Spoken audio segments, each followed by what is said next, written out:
What is James talking about here? He's talking about people who talk about, well, I'm going to go do this, and I'm going to go do that, and I'm going to go live here, and I'm going to, oh, you know what, I think I'm going to take that job. Yeah, I'm going to do that. Oh, you know what, I'm going to, this offers more money over here, I'm going to take that. I think we're going to just move, we're just going to move out. It's just time for us to move and relocate. Wait a minute. Did you involve God in your decision process?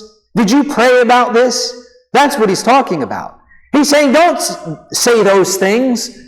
But what you should say, he says, if it is the Lord's will, we'll take this job. If it's the Lord's will, we'll go here and make money, and we'll do this, and we'll relocate, and so on. That's how you have to pray. And friends, you need to do that in every area of your life, particularly with major decisions, particularly when it comes to life-altering decisions. You don't just get up and go do this because it's a good opportunity. You don't just go out here and decide, well, I'm going to go and I'm just going to take that other church over here because it's a good opportunity. No. You better get the mind of God, because that could be your worst nightmare. I know of pastors who decided to leave their church to go pastor another church that they thought was greener on the other side, and when they got there, it turned out to be a disaster. And because they were basing everything on reasoning. The pay looked good, the place looked good, the location looked good, the weather looked nice, everything just looked great.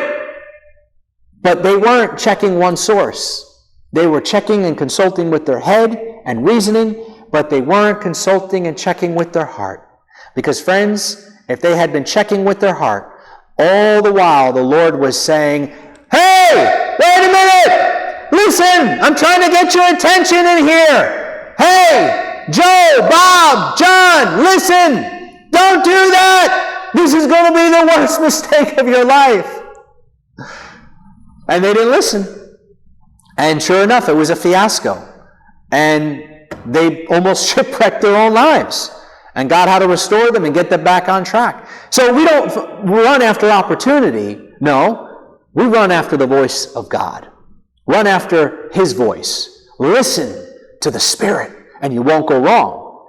And conversely, there are people God said, you know what, I want you to go and I want you to take that job, because that job is where I want you to be. And those same people said to themselves, Lord, that job isn't even half of what I'm making now. It's not as good as what I have right now. It's even in a poor location. But they obeyed. And when they obeyed, God turned that thing into their greatest blessing. They ended up with twice as much as what they had before. They ended up in a better situation. Why? Because they listened to the voice of God rather than the voice of reason.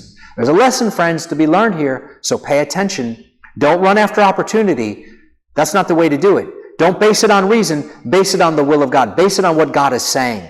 And if you'll do that, you'll always end up in success and victory every single time.